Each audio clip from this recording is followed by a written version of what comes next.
I'm Jonathan Buma, and I previously was interviewed by Dr. Brian Richardson of the University of North I Texas. appreciate you, Dr. Richardson, for giving some of your valuable time for this interview. So, just to give you an idea of what we're doing and the few people who step forward to help and provide their subject matter expertise, opinion. The issue is we're a whistleblower nation, and that means that we have accountability and we have some, at least Congress has recognized some level of protections for whistleblowers. We assume that they'll get protections Congress has ordered. In practice, that may or may not happen. And if we lose our ability to have whistleblowers, they all get destroyed by ways which we'll discuss. Then we don't have any accountability in our system. Given what's happened recently, it's becoming more and more important. The ultimate example, I think, would be Nazi Germany, where what Hitler's regime did was against the law. So if they actually upheld their laws against public corruption and what they were doing, it could have never happened. So we didn't have whistleblowers in Germany at the time that were willing to stand up for their own laws. And we all know happened.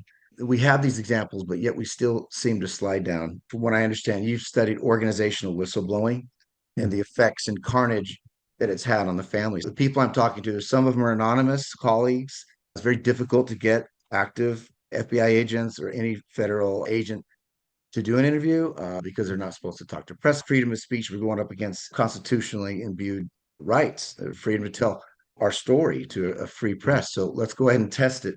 I think it's very important, especially right now in this climate. I've spoken with a medical doctor of psychiatry, who also had blown the whistle on some of the ways that these people with PTSD in the military Mhm. are their recovery is being sabotaged and even made worse. After Mhm. blowing the whistle, he experienced a series of coordinated surreptitious attacks.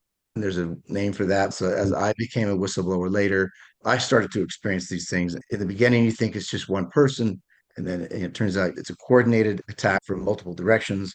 Then you realize, oh my gosh, this organization is compromised, at least this part of it. As I've been speaking with Dr. Mannion, it's important to understand the problem. And Mhm. then once we understand the problem, diagnose the problem, figure out as physicians for the system, so to speak, with still having hope that we can preserve our civil liberties, sense of accountability for publicly elected officials, and integrity in the media. I hope we can push for reform. What can we do Mhm. about it? But also awareness, the devastation that whistleblower retaliation has, not only on the whistleblower and the mental health of the whistleblower, and also the spills over in the house and the effect that it has on the family of the whistleblower. I wonder what the research you've done, and I've allowed you to interview me for that, related to organizational whistleblowing and then retaliation. And then we'll go into what we think we could do about it, what kind of reforms maybe we could advocate for, and awareness of mental health importance and the ridiculous or shameful way that mental health is treated in law enforcement in the United States and how we can make that better. Do you want to just give me a quick background on your background and what your areas of focus have been? Yeah, sure, I can do that. I attended my doctorate program at the University of Texas at Austin, and that was late 1990s to the early aughts. And while I was at the University of Texas studying organizational communication, broadly speaking, I read a few research articles on the topic of whistleblowing. And also during that time, a small whistleblowing situation happened on our campus. A basketball player for the university. Eventually, he went to the athletic director first, and then it leaked out to the news media that the basketball coach at that time was calling the players up in the early morning, 3:30 in the morning while they were sleeping, waking them up and verbally berating them and just treating them poorly, treating them and very creating a toxic environment around them and being a bully basically to these young men. And what fascinated me was not that people were angry at the coach for doing this, they were angry at the player for raising these concerns. And he was called all sorts of names. You can attest to that by the public at large. So these were, I remember back then, sports talk radio was a big deal. And they were talking about it on sports talk radio. And people were not upset at the coach for verbally harassing these players at early morning hours. They were angry at the player for having the audacity to stand up for his rights. And that's what's really got my attention. At the University of Texas, the slogan on our big tower there is, I'm probably going to screw it up. It's like you shall know the truth, and the truth shall set you free. And that really stood out to me at that time, because what I learned was that the truth will set you free, but often free from your job, free from your family, free from your friends. Yeah, it'll set you free, but not in the ways you necessarily intended in our contemporary culture and society. So that kind of got me interested in this topic. I did my dissertation on I called it talk about wrongdoing, so I went more broad than whistleblowing. And my first real study beyond that got me really entrenched in whistleblowing was I went back to that college sports context, and I interviewed. Back then the internet was more in the earlier forms, and so I had, like a private detective, I was tracking down whistleblowers in the college sports arena. And obviously in that arena, you're talking about people who are blowing the whistle on, in some cases, these tradition rich, money making athletic programs, major universities that we would see on a Saturday playing important football games. And these whistleblowers had come out at different points and said, we're violating recruiting policies, or we're paying players, we're passing players through classes when they shouldn't be passed. So that's the type of interviews I was doing with these whistleblowers, or that's the type of whistleblowing that was being conducted at these universities. And we saw the same responses that you experienced. Now, there in that arena, what I found interesting was it's a very masculine environment, college football. And so a lot of the retaliation became sexualized in nature. Just the finding there was the context you blow the whistle in is going to determine in some ways, or affect in some ways, the retaliation you get. So a lot of homosexual slurs directed towards the whistleblowers. If it was a female whistleblower, they were accused of sleeping with the coach or wanting to date the coach and being rejected. So just these fantasies that people make up about these whistleblowers to basically isolate them, right? We talk about isolation, but also paint them as illegitimate critics of the system. So the more we can marginalize these whistleblowers and make it seem like, example would be, a woman should not be able to criticize a football program. She has no place in football. She has no voice here. So we shouldn't even listen to her. So that's what the retaliators did, is they tried to marginalize the whistleblower so that their voice was not even seen as legitimate. So we shouldn't even listen to them because, So they undercut the validity of the reporting by assassinating the character of the yeah, reporter. in very particular ways, again, around sex or gender relations and stuff like that. And so if you're not even a legitimate critic or a legitimate voice in this arena, we shouldn't have to listen to you. And that study was very interest, generated a lot of interest from other scholars and practitioners. I did then follow that up with a study on, I went to a different arena with one of my graduate students, and we looked at whistleblowing on school boards. So a lot of times we talk about whistleblowers at the high levels, obviously FBI, high organizations we all know about. But this study looked at a smaller scale whistleblowing in these very important aspects of local communities or school boards. But school boards sometimes do things unethical, or their members do. And here we have whistleblowers blowing the whistle on school boards. And there, the interesting dynamic is those whistleblowers are framed as threats to the kids, to the children. This whistleblower's reports are going to hurt your children. And so we need to isolate them, retaliate against them. And so same sorts of patterns, but maybe different motives or different mechanisms for retaliation. And then as I'm going through these studies, and there's a couple more smaller ones I can get into, but the thing that would come out occasionally was like how the family was affected. It'd be part of the story of the whistleblower. But I never really focused on that entirely until I took a sabbatical, and I want to know more about this phenomenon. If you can infiltrate the family, it seems like that would be particularly devastating. Yeah. Yeah. And you used the term earlier, spillover. And that was one of the concepts I used in this article I wrote, that this is happening at work, but it's spilling over into the family.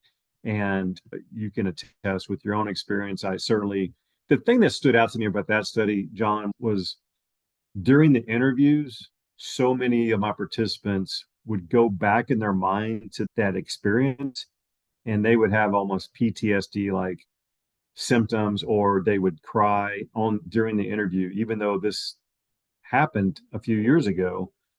It brought back so many traumatic memories of how it affected their families.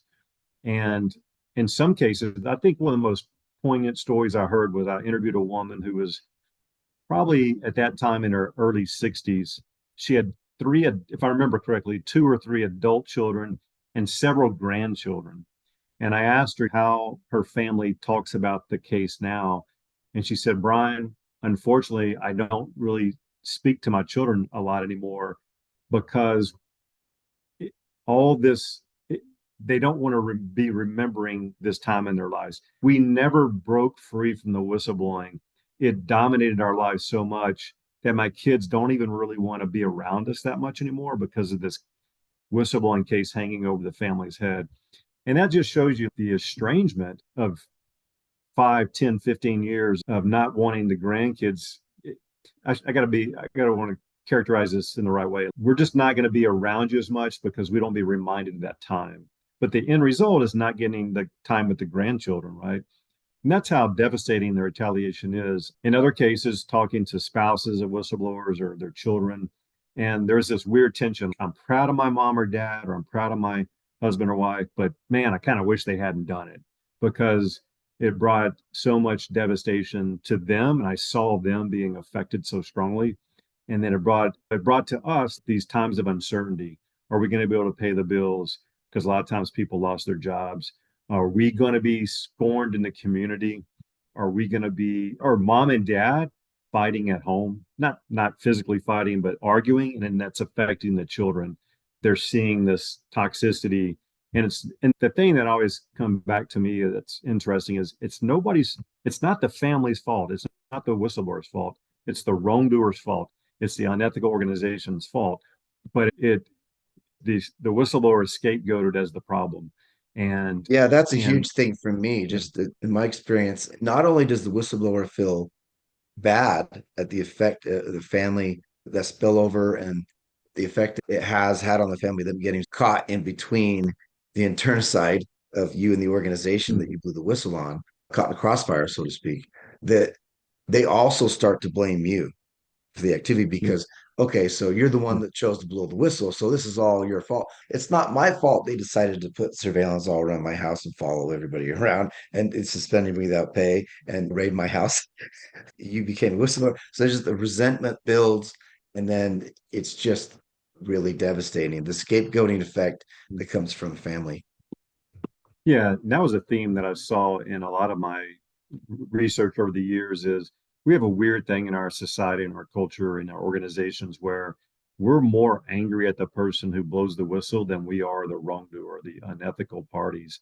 And that's something that as I get to the later years of my career, I'd love to be able to help address is that we need more vocal public support for whistleblowers so that they're not David versus Goliath all the time. That they're Goliath. That's a weird metaphor, but you get the points. Like they need more support on their side, and that's something that long term I hope that we can begin to have important conversations about.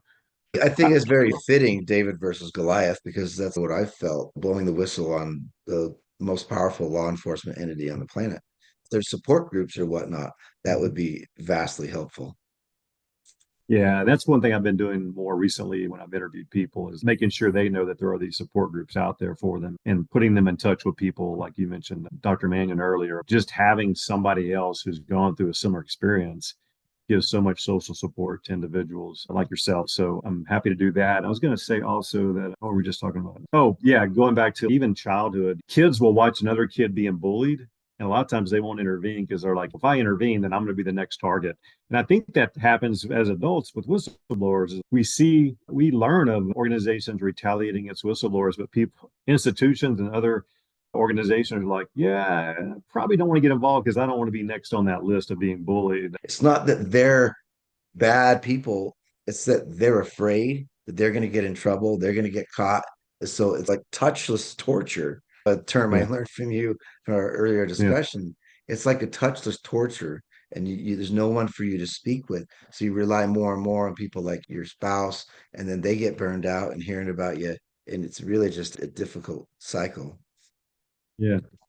Hey, John, as we're talking, I'm gonna go let my dogs in. They're barking and they're so just want to make you aware of that. Yeah, that actually Dr. Mannion introduced me to that term, Richardson, and that was very helpful because I used that and talked to some whistleblowers, and just them learning about that term helped them because it gave them a way to understand what was happening to them.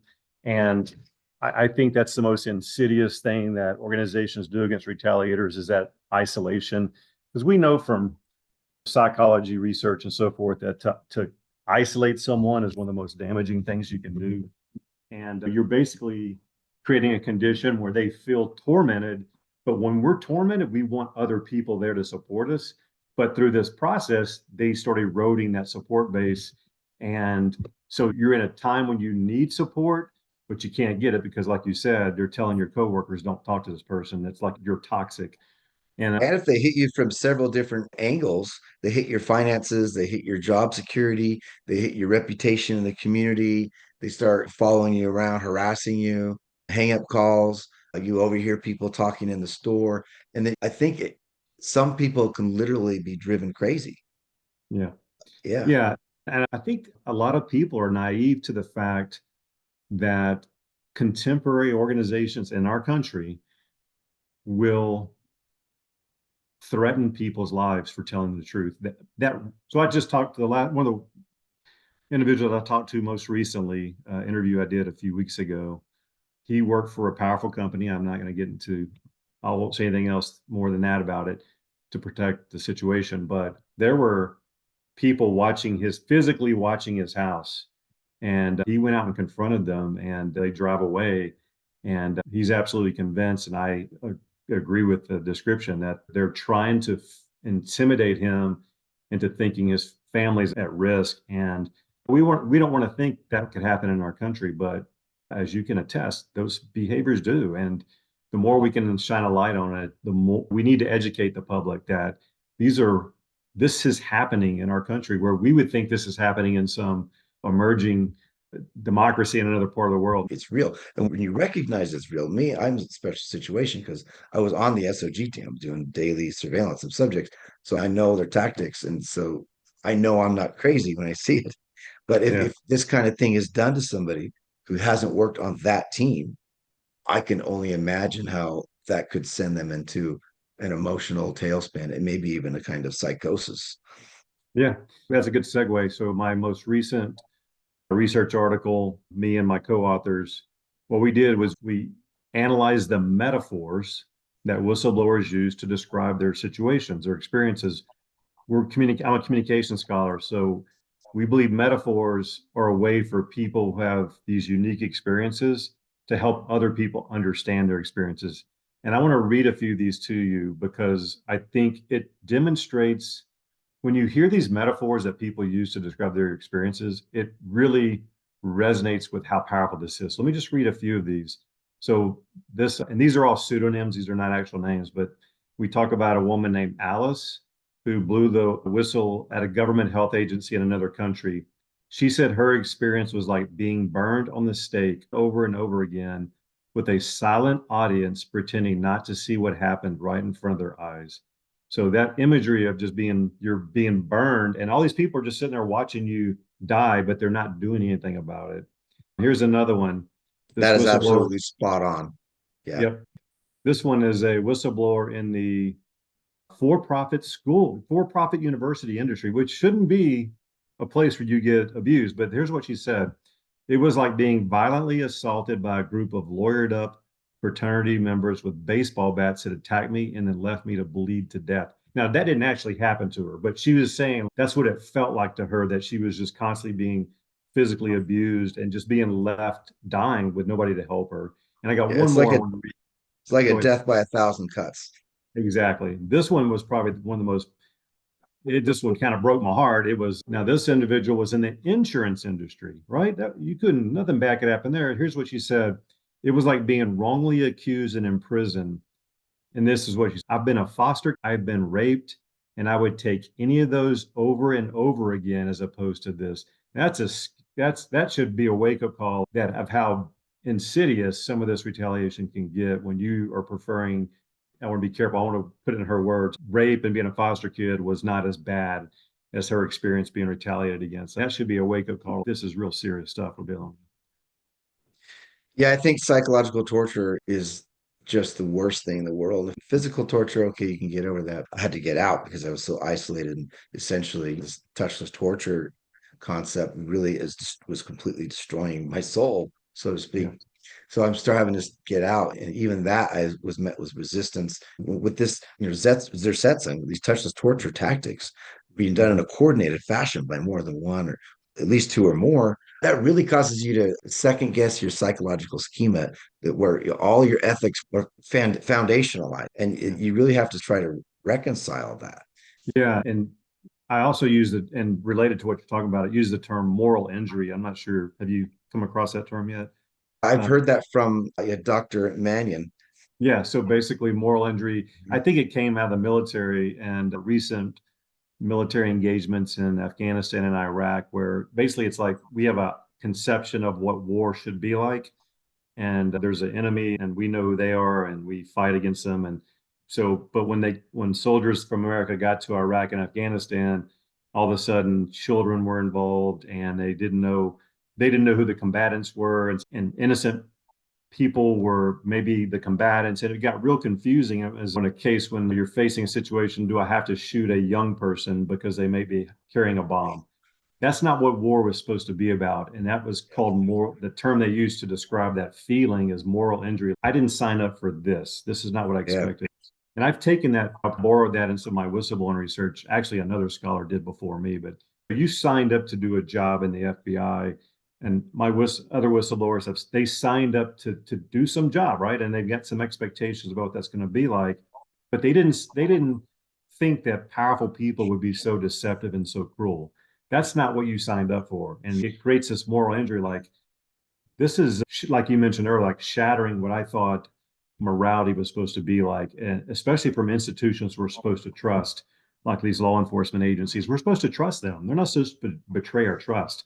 And so Yeah. it's another way of thinking about like how it affects people and the way they conceptualize morals. Yeah. It's a major moral injury. Let's say you're in the FBI in my situation, and your chain of command starts attacking you. After I was one of the top counterintelligence agents in the Bureau, specifically doing foreign influence investigations. And so they start attacking me, and they start blocking the information, elevating less credible information, and blackballing me to undercut the credibility of my reporting, which of course later was corroborated. And then that led to even more character assassination and coordinated isolation. When you find out that your own team is turning against you, you have to avoid an assassination plan that your own team is participating in. You have no safe harbor. Where do you go? And this is the top law enforcement agency, and they're the ones that police the police. So where do you go?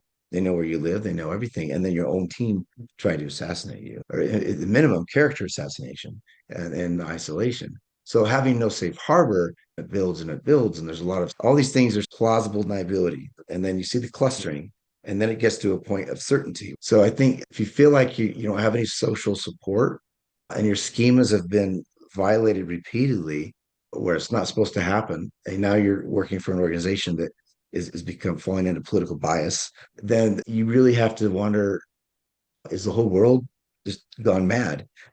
What do I hold on to? How do I maintain hope? And that's a very deep moral injury.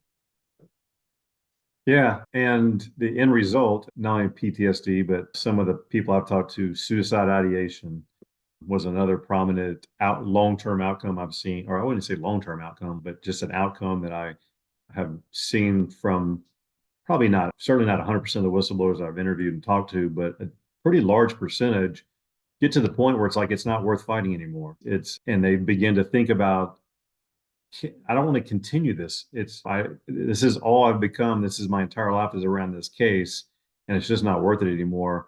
And it's hard to believe that people enter a job with all these hopes and dreams about fulfilling. I'm sure you had the same thing when you started with the FBI. This is going to be my dream job, and then it ends with like everything you hope and expected is being just torn asunder. and you become the focal point.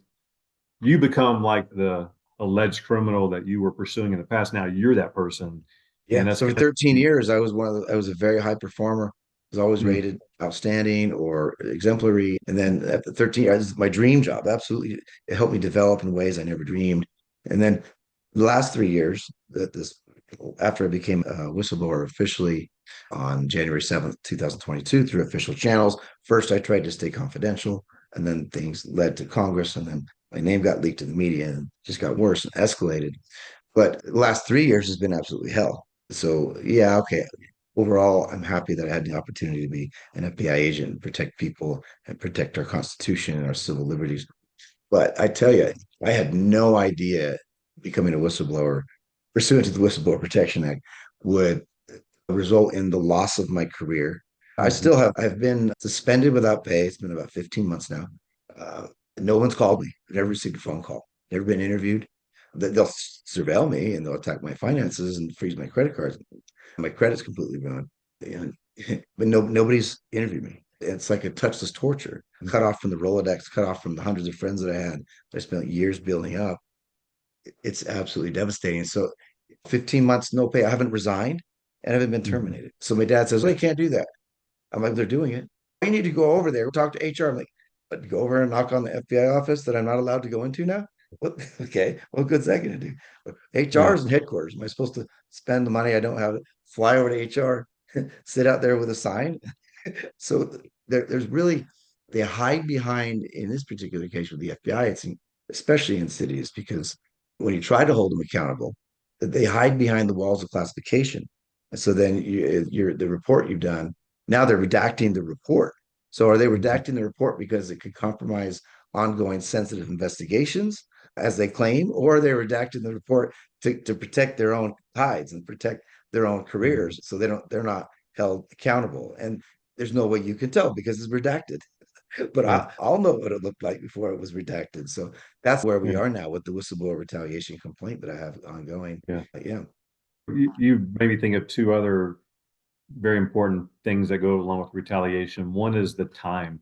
And so an organization like the FBI could continue this for years. And I've talked to whistleblowers who their cases have gone on 10 to 15 years in court. The organization for them, this is just something they attend to as needed. But if you're an individual who's looking for a job, this hangs over your head. This case is with you daily.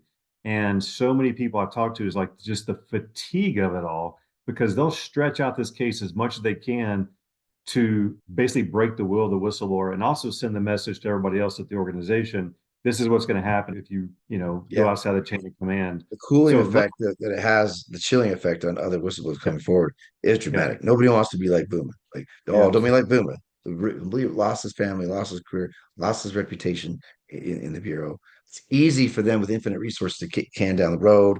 Another motion. right, Oh, we want to take 3 months to redact. Okay, I'll run out of money in 2 months. So I've now ran out of money and stopped paying my credit card payments. yeah, Okay, so yeah, now later, if they want to talk about giving my clearance back, okay, let's say we want to reinstate him. Well, we can't reinstate a guy who's fallen behind on his bills and has below 500 credit score. Never mind, I had an 800 credit score for 30 years. mhm, No, well, yeah, he's gonna have to get it. The only reason why I'm behind on bills is because of retaliation. And I wasn't granted permission for outside activity. So not only they say, okay, you're not getting paid, you need to get permission for any outside activity or employment. And if you travel, you need to get permission and all that, right? So who gets to do that? So I ask, okay, I might help with this nonprofit work. I might start doing some Ubering, and I get no response. yeah, So yeah, it's like being in the devil's snare, the Harry from Harry Potter, where the harder you yeah, try, the more the ropes wrap around you. And it also seems like the more you try to explain yourself to people attacking you, the more unhinged it makes you appear. yeah. Yeah, I think that's yeah, another thing. I'm wondering if this happened to you, but I'll talk about it, and you can tell me if it happened to you because I'm curious. But a lot of times too, they'll one of the first things they'll do is recommend this person to do a psychiatric evaluation. And just by that recommendation, it plants a seed and it kind of sends the signal this person has deep psychological issues, even though they're the ones it's just a facade, right? They're just trying to signal that this person has some sort of psychological distress or sending to evaluation.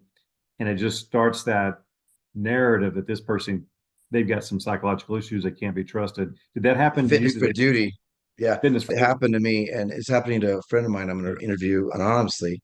As much as they try to say they're not discriminating and they're sensitive to mental health, they will exploit any kind of, if you come forward with any weakness, whatever that weakness is, they will exploit it and take advantage of that. Ultimately, isolating me in a surveillance car 8 to 10 hours a day, 5 days a week on a swing shift, destroyed me and my family. But you take an ADHD person, you stick them in a box, you don't give them lunch, you make them urinate in a cup every day because they can't leave, break the shift.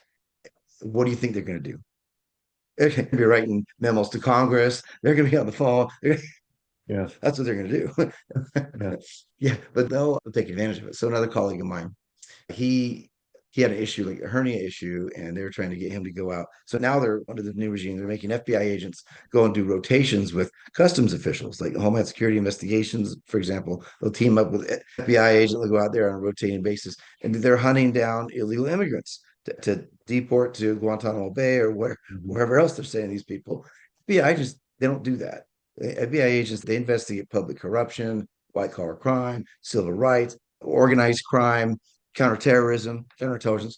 These are the things that they're investigators, right? We're not boot cops out there. So they're taking Yeah. us off of counterintelligence and counterterrorism and public corruption, shutting down the civil rights components of the FBI to eliminate accountability, right? As the same with like firing all the inspectors generals and what's going on to the Supreme Court right now. Is that allowed? So, and they're putting them out there on the front lines. So it's just another example with mine. They exploited my ADHD condition by isolating me further, knowing that would devastate me, which it did, completely destroyed me. But I didn't lose Yeah. hope in building back. So I had that on record, so they couldn't use that tool against me. I had is if anything, I used it against them as I look, I'm Yeah. perfectly sane. I'm getting Yeah. treatment. In fact, I have the line of demarcation for when I started to experience retaliation. And this is when my mental health started to suffer. I started to have severe insomnia, severe depression, PTSD, and things like that. Intrusive thoughts. Thank goodness I'm not suicidal. So if I end up dead, you can know it was foul play or a heart attack or something. Yeah. Yeah. So certainly medical issues, the questioning of the psychological sanity, and even using the DSM and using the psychological profession treatment. Yeah. They use the profession and the diagnoses with intent to understand and treat the individual. They instead use it to attack the individual. Okay. Yeah. That was probably, that's, I think Kernan had sent me some articles about that, Dr. Mannion. So we may have read the same article. You also asked earlier about what do we do about all this and how do we make these? And that's something I've been thinking about as well.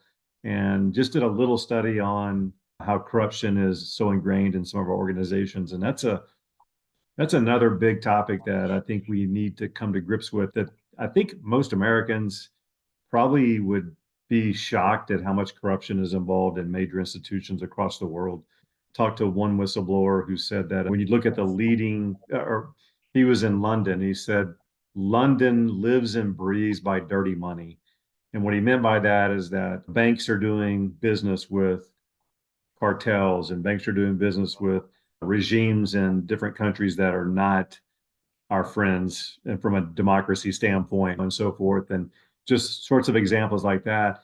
And one of the takeaways I have from that is corruption is so deeply entrenched in some of our institutions.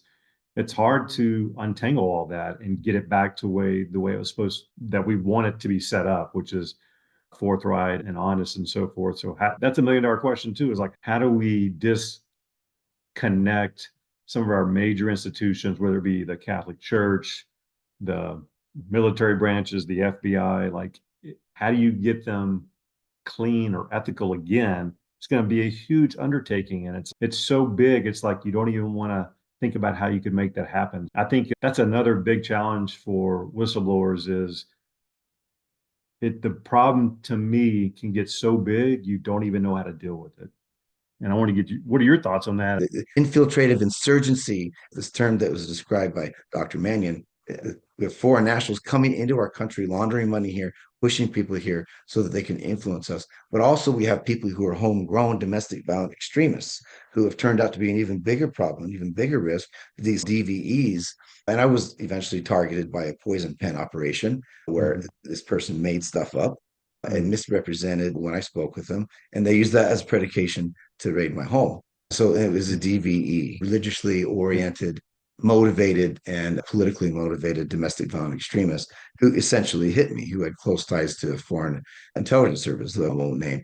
The FBI is the primary agency that does public corruption investigations. What I learned eventually, having been a subject matter expert and certified adjunct faculty in weapons of mass destruction matters, counterproliferation, and money laundering, is I focused on organized crime and public corruption and foreign influence because they're all really one the same. They Yeah. use transnational organized criminal groups. They co-opt them to bring money in and influence people. It's very rarely frontline trained KGB, or now they call them the FSB, ERU Mhm. troops that are doing that. They have operators that are they're co-opted transnational organized crime figures that are going in and bribing politicians or extorting politicians, or running honeypot operations, young women at these politicians so that they could then extort them. I realized that the last great weapon of mass destruction is the ability to ideologically subvert the hearts and minds of the target population. So that's it. So we can't develop a nuclear weapon to prevent or end World War III. What World War III is this infiltrative insurgency. And this famous individual who ran the propaganda department of the KGB, which comprised about 80% of the KGB's budget, and I think it's still the case now, Yuri Bezmenov, he defected and he gave a great interview back in the Yeah. 80s. He Yeah. described it as ideological subversion of a target population. So that takes a Yeah. generation or two to demoralize the population. You violate sort of those schemas, you create moral injury. You have these active measures that they do to push disinformation, information that Yeah. the people to undermine the credibility of the media and then undermine any sense of accountability for our publicly elected officials. And then you engineer a crisis, takes 3 to 5 years. After the crisis, you have normalization that can happen in an indefinite period of time. And that's right where we are now. And so Yeah. Vesmanov said, even at his time, 40 years ago, when he gave this interview, it's turned out better than even Hitler even dreamed, because we have this brave new world of this Orwellian nightmare surveillance state to where they Yeah. can deploy a Trojan horse through our phone from a text message using Pegasus infiltration software, and they can read our text. They can read our text. They can read our emails. They can tap our phones. They can put up pinhole cameras. They got drone surveillance now, and so we're at the point now. If they want to know where you are, they're going to know where you are. They're pinging off cell phone towers. So with that, the level of insidiousness, I'll just call it plain evil. If there's Mhm. people who are burrowed in there like ticks into this otherwise good machine of they can wreak exceptionally grave damage if they're in key positions. I call them single points of failure.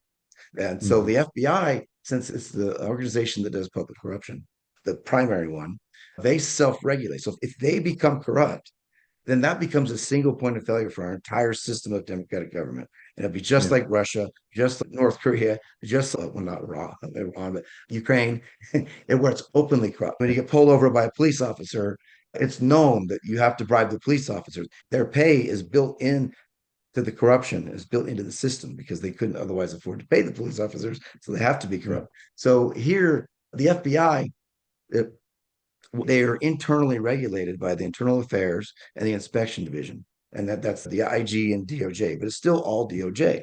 So they have to Mhm. self-regulate, and that system has been effective. I've helped get supervisors removed from abusing their authority, and it was working under Mueller. It was working under Comey, and it Mhm. stopped working under the director Christopher Wray.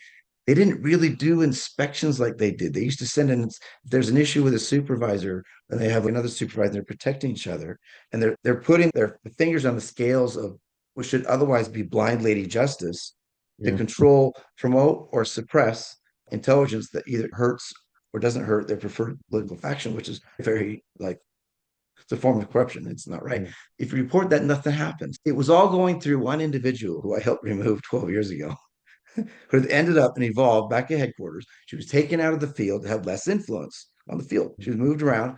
ended up at headquarters. She evolved in the inspection division into the unit chief in charge of take all intakes for all complaints. And she had a history of sitting on complaints and not doing anything about it. Sitting on information. She used to have big Yeah. stacks of information. 4 or 5 months later, I'd get a paper back for it to be signed. By then, I'd already moved on with something else. I found out that she had buried and suppressed my complaint. Exactly like what you were saying, whistleblower in sports or in other areas, they become seen as the problem and then the Yeah. investigative target. And so Yeah. she became a single point of failure for the internal regulatory control of the FBI, which is the single point of failure for the entire country. And that's a really hard thing, especially in the role that I played. And I was trying to blow the whistle on that, the first canary, saying, look, this is coming, this kind of corruption, because the FBI is compromised. And so I Yeah. think the only thing, to your point, you said, what can we do? Is we can highlight the problem and we can make Yeah. some suggestions. And by way of reform, maybe we can have dual track self-regulatory internal inspections. And so that if one fails, another one goes through, and make sure that they don't communicate. So you don't get Yeah. groupthink. That's something like Right. that. And then we could make sure that Yeah. managers who do retaliate actually do get held accountable, things like Yeah. that. And hopefully we can prevent the further demise of our civil liberties. Yeah. Yeah. I agree with that. I agree with what you're saying. The question becomes who has the political capital and to make it happen. There doesn't seem to be any interest right now in that being the case with the current administration. I'd be surprised if I don't know. I just hope that before I die, hopefully that's many years from now, that at some point we get somebody who can restore trust and integrity in these institutions. But again, like we're so We're politically, demoralized. we're Yes, you're polarized an too. academic. You're one of the Yeah, few people who still has hope. You're yeah, dedicating your life to understanding this problem, yeah, diagnosing it, what can we do? But even you're very close, even me, just hanging onto a thread of hope. And so yeah, many people are just walking down the streets with these blank stares, not knowing whether to submit. It's a broken spirit, yeah, it's broken free will. And that's what I'm really fighting for, is free will. So what do we yeah, do? I think, and even with the media, we're getting a lot of consolidation of politically biased news organizations being acquired by these billionaires that are pushing hard propaganda. And so you have this concept of catch and kill. They're actively catching and killing these stories before they can get out. It's not necessarily killing the person, but they can, as apply as Reset saying, marginalize the person, catch yeah. the story wherever they can. How do we pierce that veil where in the consolidation of this free press that's getting more and more like state-run media, how do we pierce through that? And maybe it's social media. I don't, do you have any suggestions for that? Well, I was about to say social media was thought to be the democratization of the media.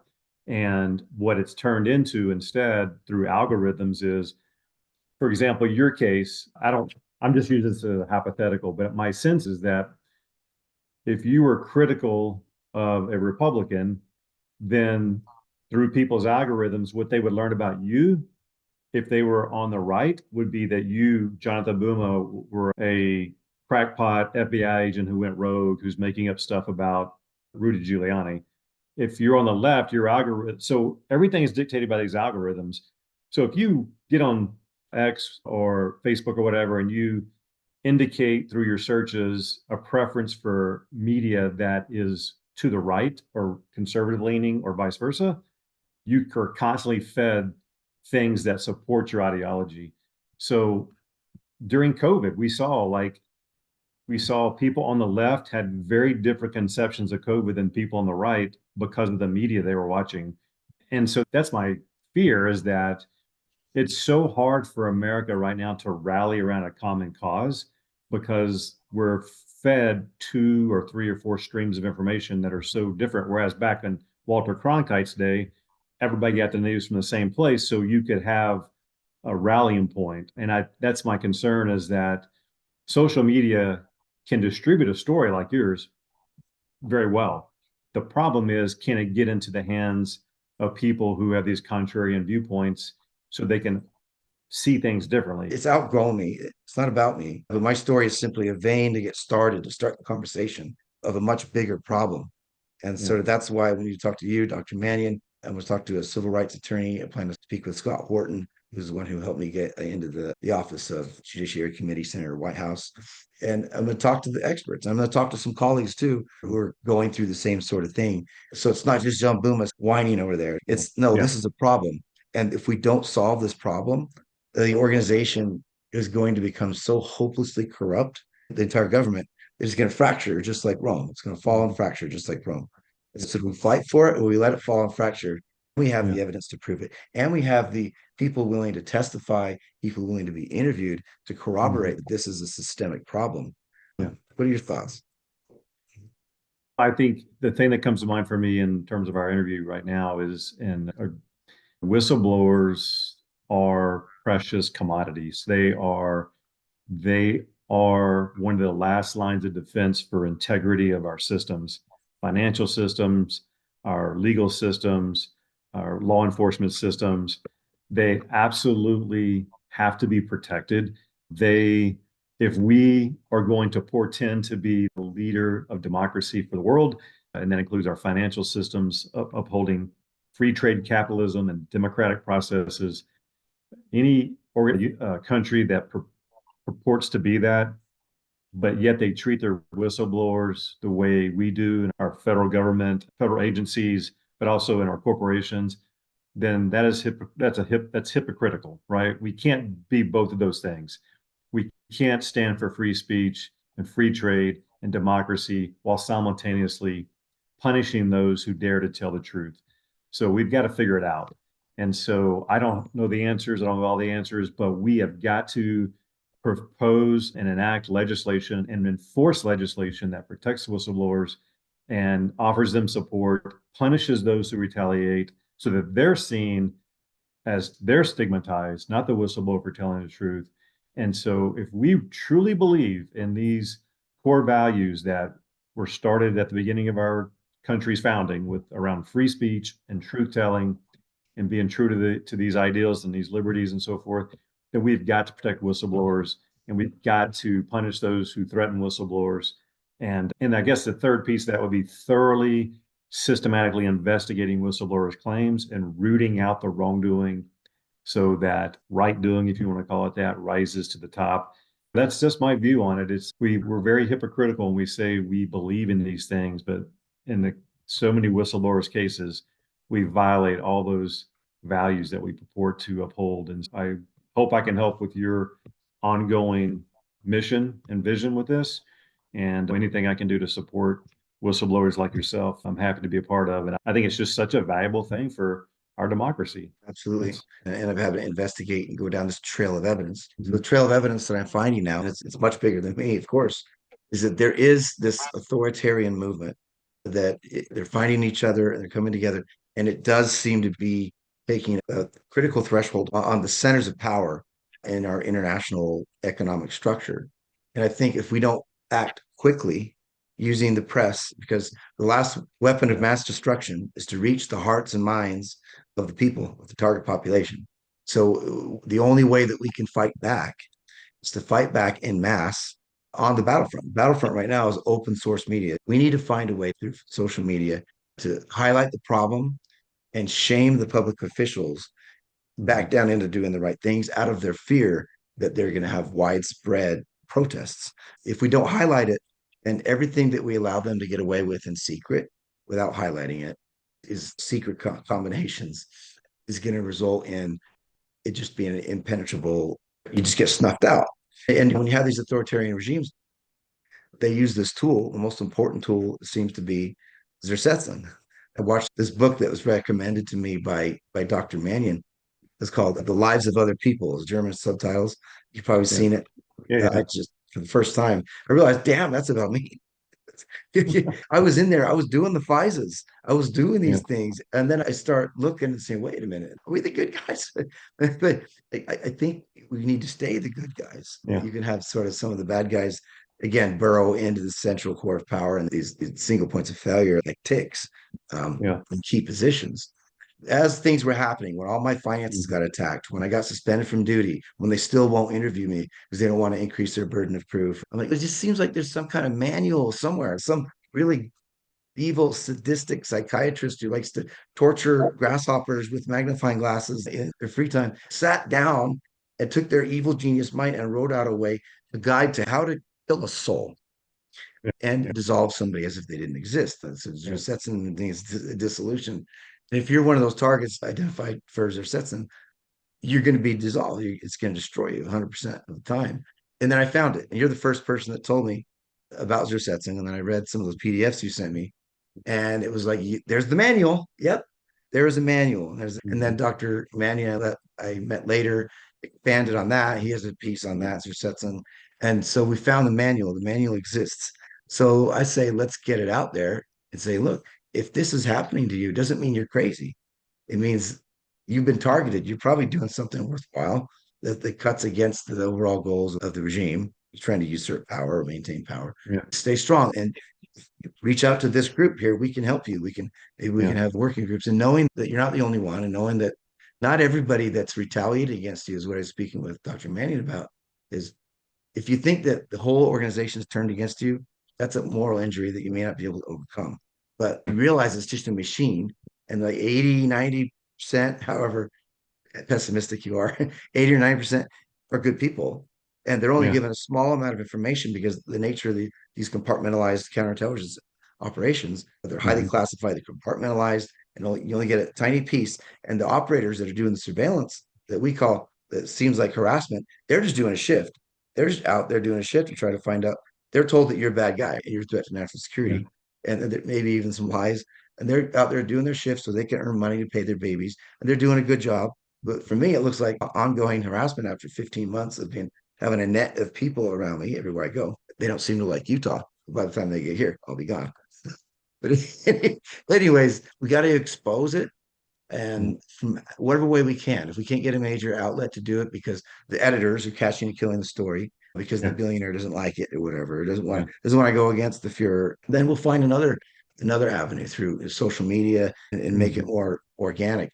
But I'm not giving up hope. And I think if we act fast enough, Mhm. we have an election in 2 years. We don't have to get out there in the streets. And if we do right now at this point, they could squash us like a bug with the advanced weaponry that they Mhm. have. We really need to, like a Trojan horse, infiltrate the minds of the people, speak their language, Mhm. especially the people you hate the most, speak their language.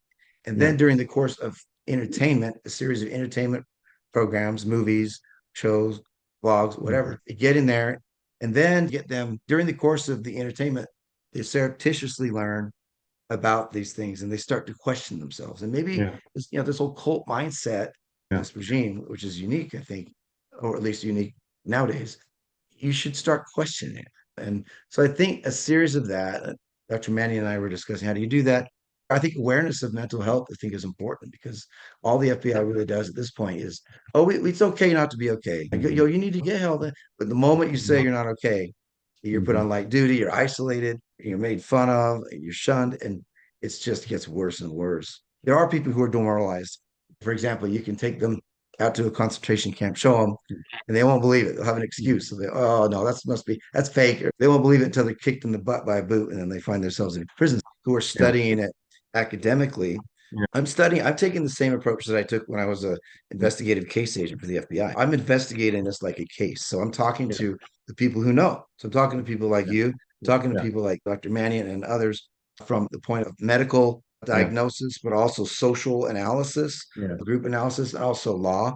So I'm going to hit all those people and I'm going to ask them, what do you think we can do? And I hope maybe we can Yeah. find some common tethers and then roll that out in a way that doesn't expose any one person too Yeah. much. Yeah. Yeah. What I see is, and you mentioned movies and things like that, we're a storytelling culture. We learn things through stories, we remember stories. Stories are very powerful motivators for change and persuasion. One of the most powerful stories on whistleblowing I ever saw when I was young was the movie Serpico. It opened up my eyes to corruption and how people were treated when they tried to expose it. I think developing these stories in the form of films or documentaries and getting the audience to watch them, that's going to be another trick, right? How do you get the audience to watch these things? And I would say read books, but I don't know if people read these days, but we've got to get the stories out there. And I think another big part of it is whistleblowers need to overcome the isolation by banding together. So there's organizations like Whistleblowers of America and the Whistleblower Network News organization that are support groups for whistleblowers. And I think when they get together at different webinars I've been to, it benefits them greatly from a psychological standpoint. But just as important to that is getting their stories out. When you've got a group of people who have had these experiences trying to expose corruption, those stories need to be told to the mass population. I'm not an expert on government reform. My area is communication. And so I think the piece of it I would say is developing powerful narratives in the form of films, documentaries, books, etc., social media campaigns, possibly that constantly sound the drumbeat for this is what's happening, and these are real people, and these are their stories and their sacrifices, and we need to listen to them. But it also other people who haven't gone out from feeling not like they're not alone, like there's Yeah, other people. I think that's the biggest thing too, is knowing you're not the only one. And there was a CBS series about 5 years ago called Whistleblower. And it was good. And it was actual whistleblowers. I actually talked to a few of the whistleblowers from it. The only thing I would say that was a little bit shortcoming was it didn't get into your sort of case where it's like these entrenched government agencies that it didn't attack the more powerful agent. It didn't expose whistleblowers' stories in the more powerful agencies. It was more minor, smaller corporations and stuff. And maybe it's because of the owners of those networks are buddies with or influenced Yeah, by we're the afraid. powerful. But we've Yeah, kind of they're gone to afraid. the So ultimate, the worst case yeah, scenario at this point now. So either we're going to yeah, expose it, yeah, fight against it, or we're just going to submit. yeah. No more free will. We'll have authoritarian global government. It's that outcome. And that's another thing. Part of that story is this the outcome we want as Americans? I'm leaving on Sunday. I'm going across several states and talking to as many people who can contribute to this awareness project, disclosure documentary project. But you really hit some chords there that I think are important. And I want to talk a little more about, I want to deep dive a little bit more on some of your studies you've done and Okay. maybe sleep on it. Sleep on it. What can we do? What's already in existence? And Yeah. what still needs to be done? There's got to be, I'm sure you thought about it even more than me, like what still needs to be done? We could build on this organization that already exists, Whistleblowers of America, whatnot. And we can say, look, call this number or you'll be safe. All right. Awesome. Got you plugged in. And thanks for being willing to continue the conversation. And thanks for your time. I Sure. think it's a noble project. I appreciate people brave enough like you to actually talk about it. Oh, no problem, man. Look forward to talking to you soon. Yeah, likewise. Take care. Okay. All right. You too.